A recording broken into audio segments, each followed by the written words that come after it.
अस्सलाम वालेकुम my dear students. कल हमने जो है टेंसेस की टाइप के बारे में पढ़ा कि टेंसेस की टाइप कितनी होती हैं। टेंसेस की हमने पढ़ा कि 3 टाइप्स होती हैं, प्रेजेंट, पास्ट और फ्यूचर। प्रेजेंट की आगे 4 टाइप्स होती हैं और पास्ट की 4 टाइप्स होती हैं और फ्यूचर की 4 टाइप्स होती हैं। इसी तरह आज हम जो है प्रेजेंट को डिफाइन करेंगे कि प्रेजेंट की जो फर्स्ट टाइप है present indefinite tense. Present indefinite tense क्या होता है आज उसको हम डिफाइन करेंगे।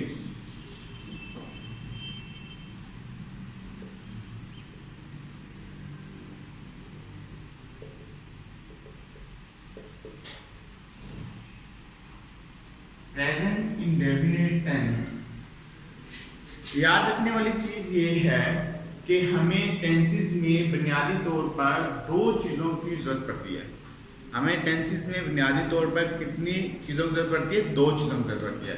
सबसे पहले जो चीज़ होती है वो है हमारे पास काम, कि हम कौन सा काम कर रहे हैं, और दूसरी चीज़ जो होती है वो ये है कि हम वो काम कितने टाइम पीरियड में करते हैं।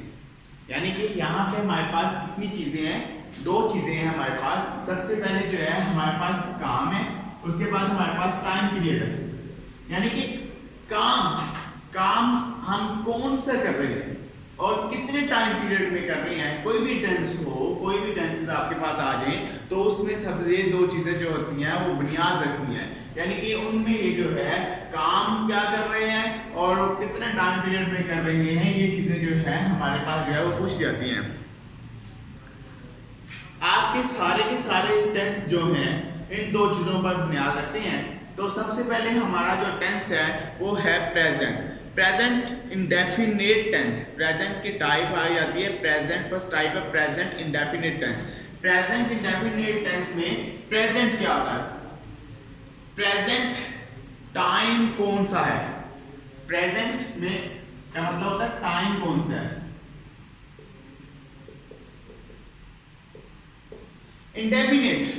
इंडेफिनिट जो होता है वो गैर वाज़िया होता है। यानी कि गैर वाज़िया, डेफिनेट का मतलब होता है गैर वाज़िया।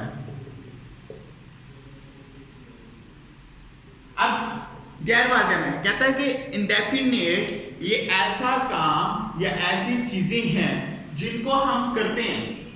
ऐसा काम या ऐसी चीजें हैं जिनको हम करते तो रोजाना है, लेकिन टाइम पीरियड जो है वो फिक्स नहीं होता।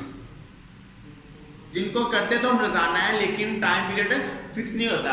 फॉर एग्जाम्पल यूनिवर्सल ट्रुथ जिन पर कायनात चलती है वो भी हम इसी टेंस में जो है, इसी टेंस के अंदर जो है उसको डिफाइन ट्रांसलेट करते हैं, लेकिन इसका भी टाइम पीरियड फिक्स नहीं होता। यूनिवर्सल ट्रुथ में इसका भी टाइम पीरियड जो है वो फिक्स नहीं होता।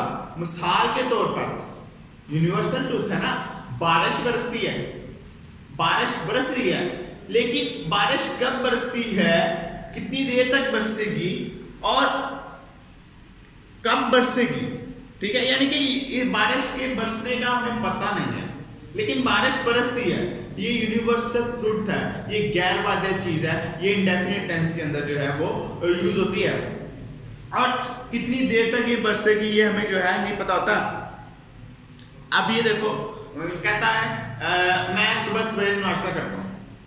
सुबह सवेरे नाश्ता करते हैं, लेकिन किस टाइम पे करते हैं, किस वक्त करते हैं, कितनी देर तक करते हैं, नहीं पता, ठीक है। इसमें जो है वो ये चीजें जो है हम ट्रांसलेट करते हैं। इसमें जो है वर्ब जो है वो एक्टिव वर्ब और एक्शन जो है बिल्कुल क्लियर होता है। वर्ब और एक्शन जो है इसमें बिल्कुल क्लियर होता है। वर्ब और एक्शन क्या होता है इसमें? बिल्कुल क्लियर होता है, लेकिन इसमें टाइम पीरियड जो है वो कंफ्यूज होता है। इसको मैं दोबारा बताता चलूं कि ऐसा काम है जो या ऐसी चीजें हैं जिनको हम करते तो हैं, लेकिन टाइम पीरियड इसमें जो है वो टाइम पीरियड जो है फिक्स नहीं होता। यूनिवर्सल ट्रूथ होता है, यानी कि कोई काम करते तो है, होता तो है, लेकिन उसका पता नहीं होता कब होना है कब करना है। यानी कि इसके अंदर जो है वर्ब जो है वो बिल्कुल क्लियर होता है, एक्शन जो है बिल्कुल क्लियर होता है, लेकिन इसके अंदर जो है टाइम पीरियड बिल्कुल कंफ्यूज होता है। यानी कि टाइम पीरियड के बारे में जो है इसके अंदर जो है बिल्कुल भी पता नहीं चलता। अब हम बात कर रहे हैं, हमने बात की है, पहले मैंने बात की थी लास्ट लेक्चर के अंदर कि टेंस ट्रांसलेशन के लिए पॉइंट ऑफ व्यू के हवाले से जो है उर्दू से इंग्लिश में जो है यकीनन हमें इसकी पहचान के बारे में पता होना लाजमी है। यानी कि जब हम टेंस को उर्दू से इंग्लिश में ट्रांसलेट करते हैं तो हमें उसकी पहचान के बारे में क्लियर होना चाहिए कि ये कौन सा टेंस है, यहाँ पे हम कौन सी फॉर्म लगाएंगे, या ये कौन सा टेंस है, कौन सी न्यूरेशन है, इसको किस न्यूरेशन के अंदर जो है हम जो है चेंज करेंगे। अब सवाल पैदा होता है कि आपको कैसे पता चलता है कि प्रेजेंट इंडेफिनिट टेंस है। प्रेजेंट इंडेफिनिट टेंस के अंदर हम लोग जो है डेली वर्क, हमारे जो है रूटीन वाइज वर्क जो जितने भी होते हैं, रूटीन के काम जितने भी होते हैं उनके आखिर में, यानी कि प्रेजेंट इंडेफिनिट टेंस में हमारे पास जितने भी रूटीन में वर्क होते हैं, जितने भी डेली वर्क होती हैं, उनके आखिर के अंदर जो है हमारे पास इसकी पहचान आएगी, हमारे पास उर्दू में।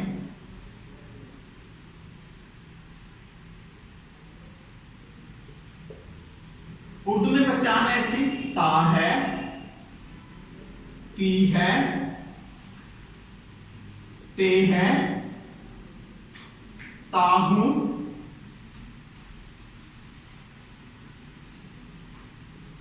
ती हूं वगैरह। यानी कि हमारे पास जिस भी सिंटेक्स के आगे आखिर के अंदर ता है, ती है, ते है, ता हूं, ती हूं वगैरह आ जाए तो वो आप समझ लें, सोच लें, आप क्लियर कर लें कि वो टेंस जो है आपके पास जो है वो प्रेजेंट इंडेफिनिट टेंस होगा। वो टेंस आपके पास कौन सा होगा? Present indefinite tense. For example मैं यहाँ पे लिखता हूँ बादल बरसते हैं। बरस रहे हैं ना, बादल बरसते हैं, हमें पता है बादल बरसते हैं, लेकिन ये उसका टाइम पीरियड का नहीं पता होता। अब ते हैं, हमें पता चलेगा ते हैं, बादल बरसते हैं। अब ते हैं यहाँ पे जो है जब आ जाएगा तो इट्स मीन कि हमारा प्रेजेंट इंडेफिनिट टेंस है। अहमद खाना खाता है, ता है जब आ जाएगा तो इट्स मीन कि हमारे पास जो है प्रेजेंट इंडेफिनिट टेंस आ जाएगा। यानी कि उर्दू में जब इसकी पहचान में जो है वो ता है, ती है, ते है, ता हूं, ती हूं वगैरह आ जाता है तो हमारे पास जो है वो प्रेजेंट जो है इंडेफिनिट टेंस कहलाएगा। अब आती है बारी इसमें मेथड की। मेथड में सबसे पहले मैंने आपको बताया था कि एक फॉर्मूला लगता है सब्जेक्ट, उसके बाद जो है अब subject plus verb plus object, ठीक है। अब यहाँ पे जो है हमारे पास इसके अंदर क्या होगा, इसके अंदर जो है मेथड के अंदर हमारे पास सबसे पहले आएगा सब्जेक्ट। इसका मेथड क्या होगा? सबसे पहले आएगा हमारे पास सब्जेक्ट, देन यहाँ पे प्रेजेंट इंडेफिनिट टेंस के अंदर यहाँ पे हमारे पास जो है वर्ब की फर्स्ट फॉर्म लगेगी। क्या लगेगी? वर्ब की फर्स्ट फॉर्म। वर्ब की फर्स्ट फॉर्म जो है यहाँ पे हम लगाएंगे plus first form of verb.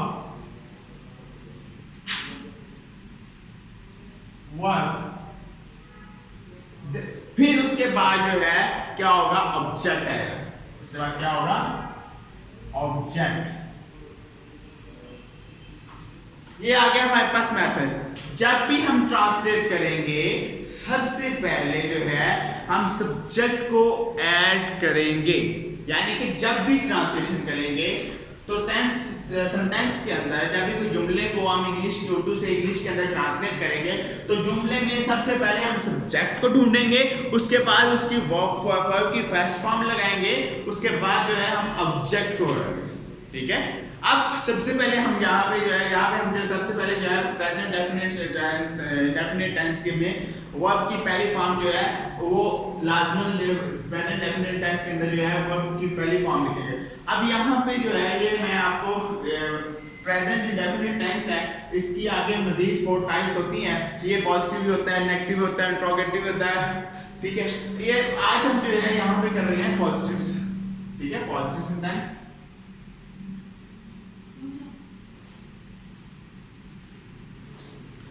Fail की 3 किस्में होती हैं, यानी कि कहता है कि वर्ब की 3 फॉर्म होती हैं, वर्ब की 3 टाइप्स होती हैं, first form, second form, third form. Fail की 3 टाइप्स होती हैं, फर्स्ट फॉर्म, सेकंड फॉर्म और third form. So in this tense we will use first form of the verb. So in this tense we will use first form of the verb. मिसाल के तौर पर tense आता है यहाँ पे, बच्चे खेल के मैदान में खेलते हैं।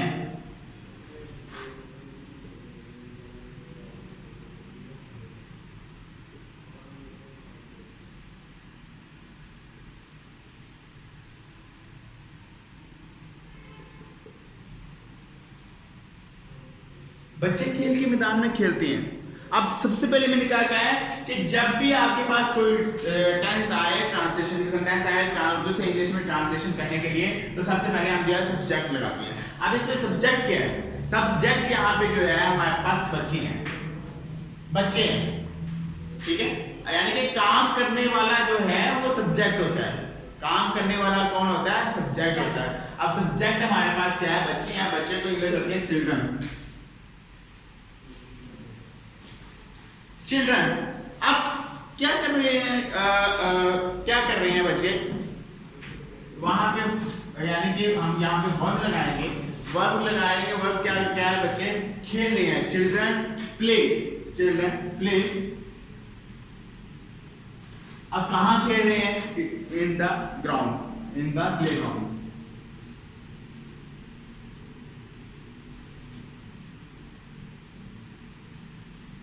यहाँ पे मैं आपको एक चीज जो है वो वाज़ह करता चलूँ कि पॉजिटिव सेंटेंस में एस या ईएस का इजाफा करती हैं।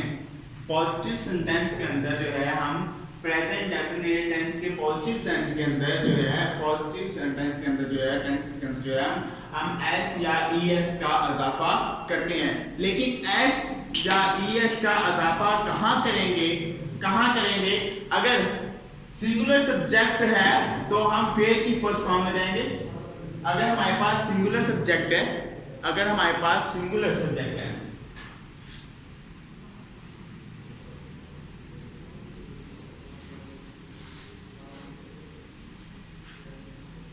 ये सब्जेक्ट अगर हमारे पास सिंगुलर है,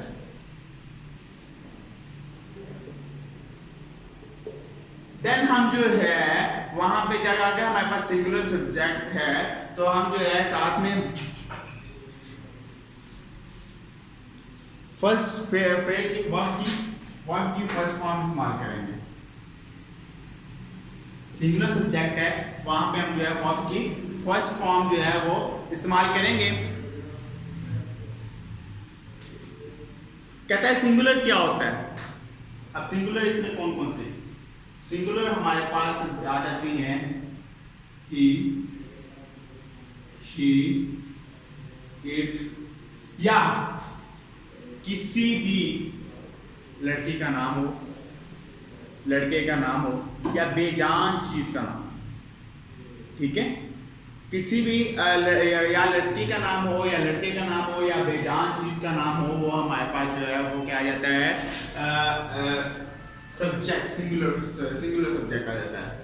अब यहाँ पे एस या ईएस का इजाफा कैसे करेंगे? टेंस में हम जो है जब फर्स्ट फॉर्म के साथ एस या ईएस का इजाफा कर देंगे तो वो जब यहाँ पे एस यस या एस का इजाफा, जब ये चीजें आ जाएंगी हमारे पास सिंगुलर सब्जेक्ट में ही शी इट, उसके बाद किसी लड़की का या लड़के का बेजान चीज का नाम हो तो वहां पे एस या एस का इजाफा करेंगे। मसलन वो स्कूल जाती है, वो स्कूल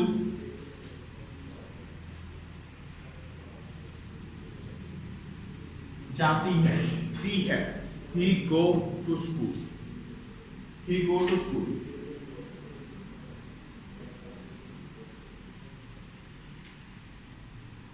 अब मैंने यहाँ पे जो है एस या एस का इजाफा नहीं किया। एस या एस का इजाफा जो है मैंने कहा था जब ही आ जाए, शी आ जाए, इट आ जाए, या कोई लड़की का नाम आ जाए, या कोई लड़के का नाम आ जाए, या कोई जान चीज का नाम आ जाए, वहां पे हम एस या एस का इजाफा करेंगे। अब मैं यहाँ पे एस का इजाफा करूंगा। अब ये एस मैंने गोज के साथ एस का इजाफा क्यों किया, यहाँ पे हमारे पास एक सवाल जन्म लेता है कि हम जो है एस या एस किसके साथ लगाएंगे, तो जब भी हमारे पास जो है ये वर्ड्स आ जाएंगे,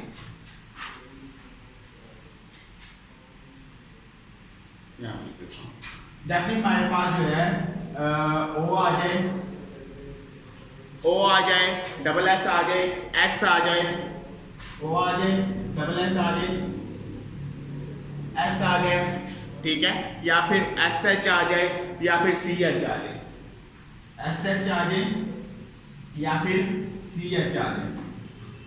मसलन कहा गया है कि जब वर्ब के साथ, जब हम वर्ब लिखेंगे सिंगुलर सब्जेक्ट के आगे, जब हम वर्ब लिखेंगे तो वर्ब के आगे यहाँ पे ओ के साथ ओ आया है, इसमें यहाँ पे ओ है तो हमने देन एस का इजाफा किया है। ओ आ जाए, डबल एस आ जाए, एक्स आ जाए, एस एच आ जाए, सी एच आ जाए, तो हम जो है किसका इजाफा करेंगे, एस का इजाफा करेंगे। किसका इजाफा करेंगे, एस का इजाफा करेंगे। अगर इनमें जो है इनमें से O S, double S, X या एस एच या सी एच आ जाता है तो हम जो है आ जाता है तो एस का इजाफा करेंगे। अगर इनमें से ये चीज नहीं आती तो हम जो है एस का इजाफा नहीं करेंगे। मसलन मिसाल के तौर पर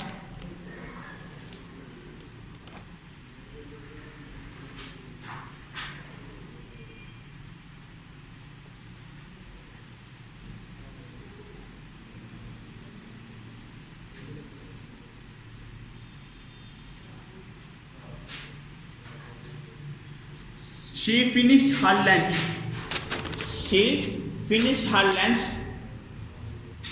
वो अपना खाना खत्म करती है।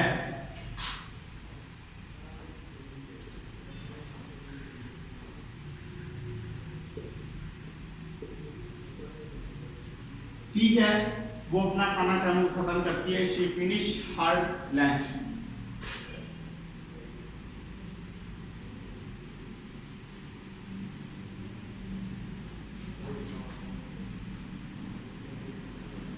बेटा यहाँ पे एस एच आया है तो मैंने आपको कहा था अगर एस एच आ जाए तो क्या लगाएंगे आप। अगर एस एच आ जाए, डबल एस आ जाए, ओ आ जाए, एक्स आ जाए, सी एच आ जाए तो हम क्या लगाएंगे, वहां पे क्या इंक्लूड करेंगे, ई एस का इजाफा करेंगे। वहां पे हम क्या इंक्लूड करेंगे, ई एस का इजाफा लगाएंगे। तो यहाँ पे मैंने जो है ई एस का इजाफा नहीं किया आपको समझाने के लिए। तो यहाँ पे जो है वो अपना खाना ख़त्म करती है, वो अपना खाना ख़त्म करती है। यहाँ पे जो है एस एच आया तो हम जो है यहाँ पे डी एस का इजाफा करेंगे। शी फिनिशेस हर लंच, ठीक है। अब यहाँ पे अगर आ जाता है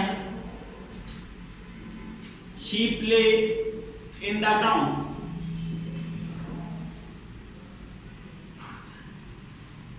she play in the ground.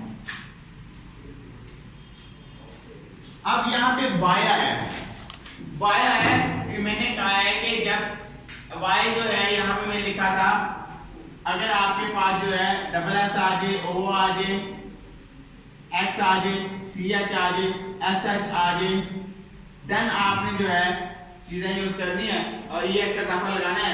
तो अब यहाँ पे जो है आपके पास जो है इनमें से कुछ भी नहीं है, वाई आया है तो आप यहाँ पे जस्ट जो है सी प्लेस वाई के साथ एस का इजाफा करें, ठीक है। ये थे हमारे positive sentence. Present indefinite tense के जो है पॉजिटिव मेथड था। कल हम जो है नेगेटिव मेथड करेंगे। तब तक के लिए अस्सलाम वालेकुम।